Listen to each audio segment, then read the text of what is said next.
Just okay. What is your name? Josie Castillo. How long have you been doing gardening and do you enjoy doing it? Well, I've been doing gardening for a while. I learned from my mother, and I really do enjoy it. I enjoy it a lot. It's really like therapy for me, so I like it a lot.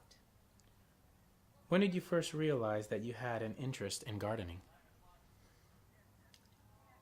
When I noticed everything was growing, I mean, I loved gardening ever since I was small, and the interest in gardening for me came from my mom. Um, Everything that we ate in my house came from my mom's garden. So I guess that's where I first started to like gardening. What is your favorite vegetable and why? My favorite vegetable, broccoli. I love broccoli, and the reason why I love broccoli is because it's really expensive when you buy it outside, and when you grow it yourself, it has all the nutrients and no preservatives or anything like that. That's my favorite. It's my favorite one to eat and to grow. Of course, like I said, it's really expensive. Can you tell me the first vegetable you ever planted and where were you living?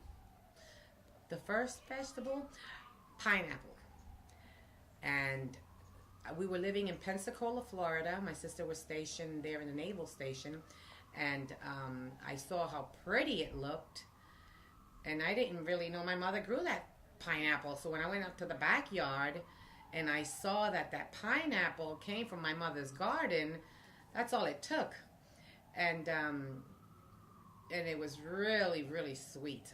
Yeah, it was really sweet. I remember that. So, what made you pick that particular vegetable? The pineapple, Yes. like I said, I liked the way it looked, and then when I found out it came from my mother's garden, I was like amazed.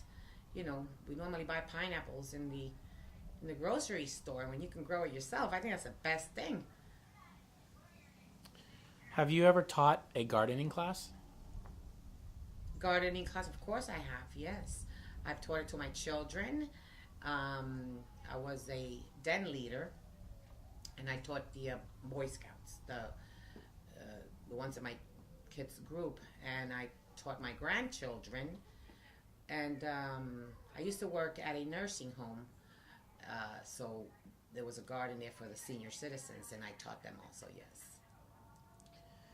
When getting ready to start to plant a vegetable, what are the basic items someone may need? Well, it all depends how large the garden is. If you have a garden that's like an apartment setting, or if you have a garden that's in a uh, acres or something like that, where you have plenty of room, um, there's different things. And my thing first is safety, of course, and you got to make sure your surroundings, because you have animals, and they definitely will eat them. So it all depends. My garden is in a pretty large area, but what I take with me when I go out there is my basket to pick all my fruits. I mean, my vegetables and fruits, of course. I have my gloves, my hat. I have my glasses, all my shades, and I wear long sleeves and long pants because you have bugs, flies, and things like that. And you want to keep cover, and it all depends on your area where you're gardening. If you're gardening in an apartment area, you might want gloves, your spray bottles, maybe a small little shovel, things like that. It really all depends on your area. Hmm. What is the best time of day to start to plant and why? Well, for me, I live in the state of Florida, and for me, it would be early. I like to get my gardening done early. Whatever I'm going to do out in the garden, I like to do it early. And in the state of Florida, the hottest time in Florida is 4 o'clock in the 4 o'clock in the afternoon. Um, Depends on where you're at, and depends you like to garden only on weekends. But myself, I like to do it in the mornings, like every other day. before I go to work. Definitely, I like to go out there and sprinkle water and turn on the sprinklers and check and see if there's anything grown, and I pick it for dinner that day. That's the way I do it. What are some problems or challenges you face when planting your vegetables, and why? Oh, well, like I said, in my garden, um, we have all kind of animals. So my challenge will be making sure that these animals don't come and get my vegetables.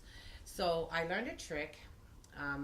By trade, I'm a hairdresser, and I learned a trick. If you sprinkle hair, human hair, on the outside of your garden, it will keep the animals away because human hair never loses its scent.